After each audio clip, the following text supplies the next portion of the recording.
Chacun comme c'était individuel. Il a sonné. Il a frappé la cruche. Quand on frappe la cruche, il y a l'oxygène qui vient. Et la flamme fait boum. Alors, les adversaires madians qui somnolaient dans leur sommeil, ils ont entendu les trompettes qui venaient de tous les moyens. Quand ils ouvrent les yeux, des flammes qui jaillissent sur tous les moyens. Le camp est en feu. Ils ont appelé les Éthiopiens à leur secours. Ils ont commencé à courir dans tous les sens. Eux sont restés sur place. Épée pour l'Éternel. Épée pour Gédéon.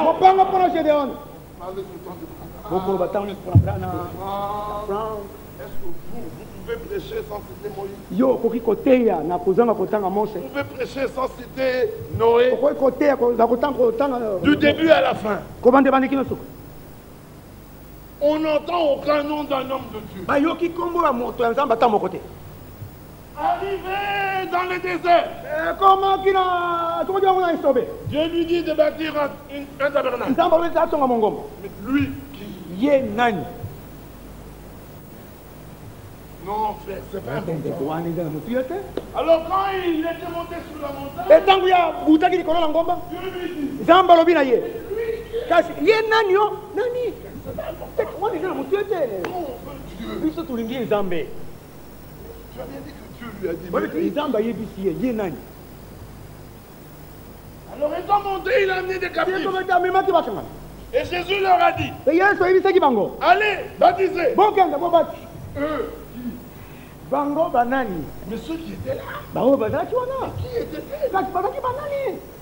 Mais c'est pas important.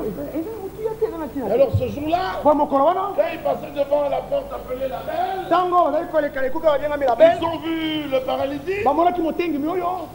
Puis il lui dit, je n'ai ni or ni argent. Mais ce que j'ai, je te le donne au nom du Seigneur. Lève-toi et marche. Qui disait ça? C'est important. On ne peut pas prêcher l'évangile. On ne peut pas prêcher le plan de Dieu sans montrer les hommes que Dieu a utilisés dans ce plan. Le premier Adam,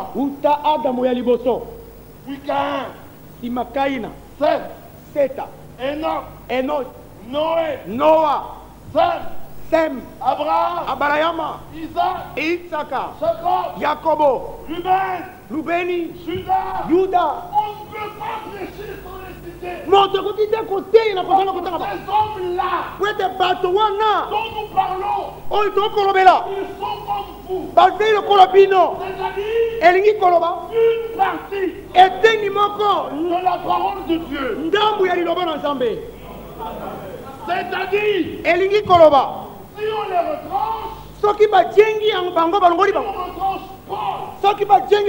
Jésus est incomplet. Si on retranche Branham, Jésus est incomplet. Si vous me retranchez, Jésus est incomplet. Nous sommes membres de son corps.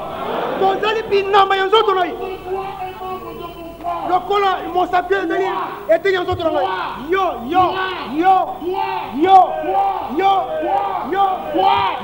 Tous membres de son corps. Réalisez cela.